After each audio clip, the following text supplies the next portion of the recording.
ওম শান্তি। 23/2/2024 প্রাতঃমুরলি বাপ-দাদা মধুবন। বাবা আজকে বললেন, মিষ্টি বাচ্চারা, নিজেদের চার্ট রাখো, তবেই জানা যাবে যে আমরা এগিয়ে চলছি নাকি পিছিয়ে যাচ্ছি। দেহ অভিমান পিছিয়ে দেয়, দেহি অভিমানী স্থিতি এগিয়ে যেতে সাহায্য করে। প্রশ্ন: সত্যযুগের আদিতে আসা আত্মা আর দেরিতে আসা আত্মার মধ্যে কি পার্থক্য থাকবে? উত্তর: আদিতে আসা আত্মারা সুখের আকাঙ্ক্ষা রাখবে, কারণ সত্যযুগের আদিতে সনাতন ধর্ম অনেক সুখ প্রদান করবে। দেরি করে আসা আত্মারা সুখ চাইতেই জানবে না, তারা শান্তি শান্তি চাইতে থাকবে।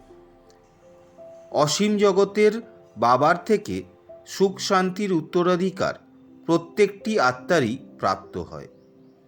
ওম শান্তি। ধারণার জন্য মুখ্য সার। 1 নম্বর, শরীর নির্বাহের জন্য কর্ম অবশ্যই করো, কিন্তু টু মাচ ঝামেলায় আটকে পড়ো না। কাজকর্মাদির এমন চিন্তা যেন না থাকে যে বাবার স্মরণই ভুলে যাও। 2 নম্বর, অনেক মানুষের মতো ত্যাগ করে অদ্বিতীয় বাবার মতোই চলতে হবে। অদ্বিতীয় বাবার মহিমাই গাইতে হবে। একমাত্র বাবাকেই ভালোবাসতে হবে।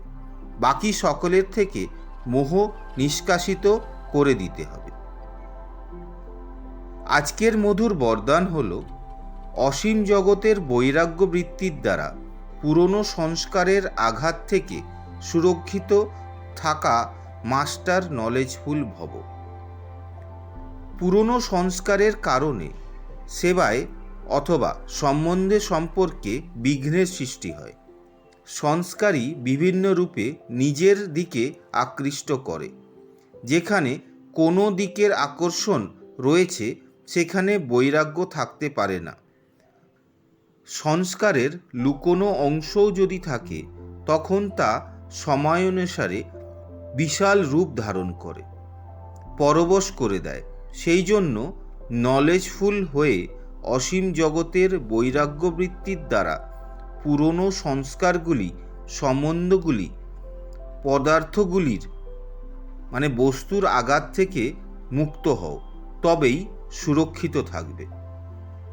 স্লোগান: মায়ার থেকে নির্ভীক হও আর পারস্পরিক সম্পর্কে নির্মাণ বিনম্র হও। শুক্রিয়া বাবা। ওম শান্তি।